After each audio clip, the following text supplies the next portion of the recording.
जरा सोचिए, एक लंबी कानूनी लड़ाई लड़ी और जीत भी गए, लेकिन जीत के बाद भी हाथ में कुछ नहीं आया, वो मिला ही नहीं जो हक था।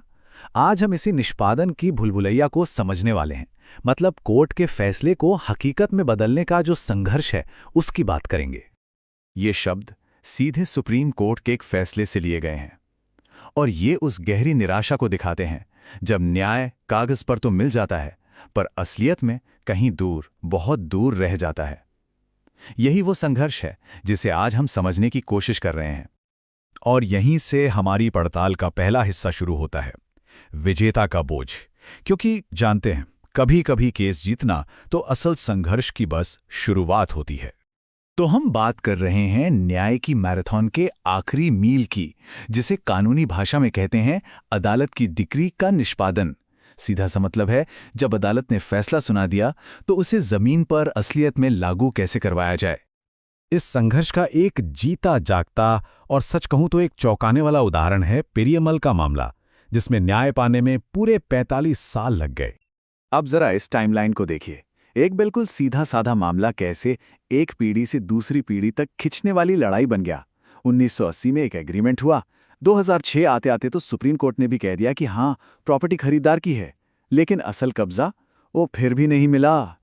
45 साल, जी हाँ, समझौते से लेकर कब्जे के अंतिम आदेश तक का पूरा समय। सोचकर देखिए, एक पूरी जिंदगी इस इंतजार में निकल गई। तो सवाल यह है कि जब केस पूरी तरह से जीता जा चुका था, फैसला फाइनल था, तब भी इतनी लंबी देरी आखिर हुई कैसे? यहीं से कानूनी दांव पैंच का असली खेल शुरू होता है। इससे पहले कि हम आगे बढ़ें, एक शब्द समझना बहुत जरूरी है, डिक्री। ये आप कह सकते हैं अदालत का फाइनल फैसला होता है, जो ये बताता है कि किसे क्या मिलेगा। इस केस में डिक्री थी संपत्ति का कब्जा देने के लिए।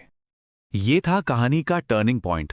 2008 में जब खरीदार के वारिसों को आखिरकार कब्जा मिलने ही वाला था, तो बेचने वालों के भतीजों ने उन्हें फिजिकली रोक दिया, रास्ता ब्लॉक कर दिया, और बस इसी एक घटना ने 1.5 दशक की एक और कानूनी लड़ाई शुरू कर दी।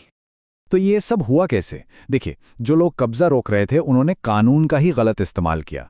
उन्होंने सहारा लिया सेक्शन 47 का, जो एक जनरल सा प्रोविजन है, और इसका इस्तेमाल करके पूरा केस ही फिर से खुलवा दिया।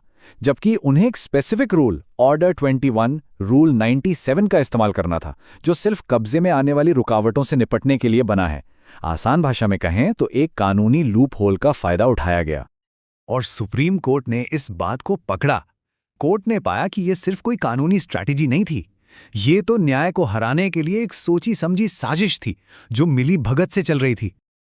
और ये पैटर्न देखिए कितना साफ है। दशकों तक भतीजे चुप रहे।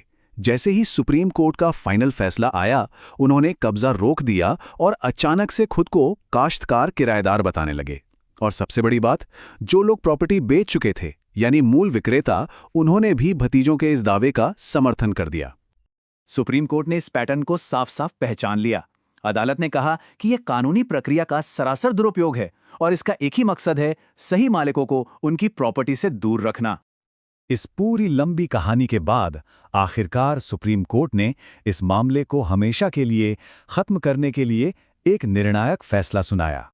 कोर्ट ने एक बहुत ही जरूरी नियम को साफ कर दिया कि फैसला लागू करवाने वाली अदालत का काम सिर्फ डिक्री को लागू करना है, उस पर सवाल उठाना नहीं। अगर कब्जे में कोई रुकावट डालता है तो उसके लिए एक अलग और तेज प्रक्रिया है। आप उसके बहाने पूरे मामले को दोबारा नहीं खोल सकते।